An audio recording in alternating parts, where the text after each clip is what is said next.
Hi! Hello! నమస్తే అండి. మేము షిరిడీకి వెళ్ళాలని ట్రైన్ బుక్ జేసుకున్నామండి. అది ఎక్కడి నుంచి సికింద్రాబాద్ నుంచి మాకు దొరకలేదు. కాకపోతే కాచిగూడ నుంచి దొరికింది మాకు. కాచిగూడ నుంచి నాగర్సోల్ వరకే దొరికిందండి. నాది ట్రైన్ బుకింగ్ గూడా.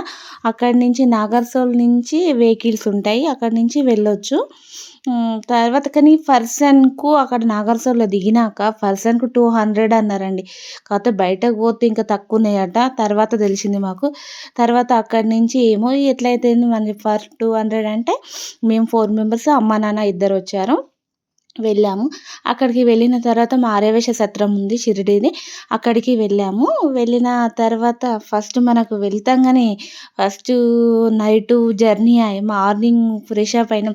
రూమ్‌ల కోసం వెయిటింగ్ చేయడం జరిగింది. అక్కడ గూడా అందుకోసమని కొంచెం సేపు అక్కడుండి ఫస్టు ఫ్రెష్ అప్ అయి టిఫిన్ చేశాము. టిఫిన్ చేసిన తర్వాత దర్శనానికి బయలుదేరామండి. కాకపోతే అక్కడికి బయలుదేరినాం గానీ ఫుల్లు వర్షం. మేము మధ్యలోకి అక్కడ దర్శనానికి ఎళ్ళినాము. ఫుల్లు వర్షం.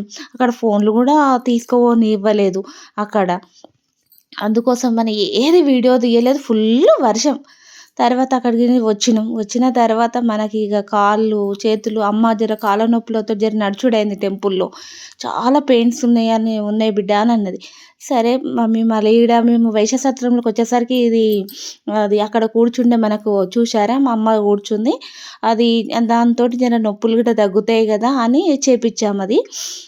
అది ఎంత అంటే 10 మినిట్స్‌కు 100 రూపీస్. 10 మినిట్స్‌కి 100 రూపీస్ చేపిచ్చాం. చాలా పెయిన్స్ అయినాయి. అమ్మ ఏమైందంటే మాకు తెలవలేదు. ఇట్లా ఏజ్ వాళ్ళకు ఇట్లా అదే పోంగానే దర్శనం అయితది అనేది తెలవలేదు. అయ్యేసరికి మాలాగానే అమ్మను గూడా నడిపించినాం. చాలా బాధ అనిపిచ్చింది. చాలా బాధ ఎందుకంటే ఆమె నడవలేకపోయింది. తర్వాత ఇది ఏ సత్రంలో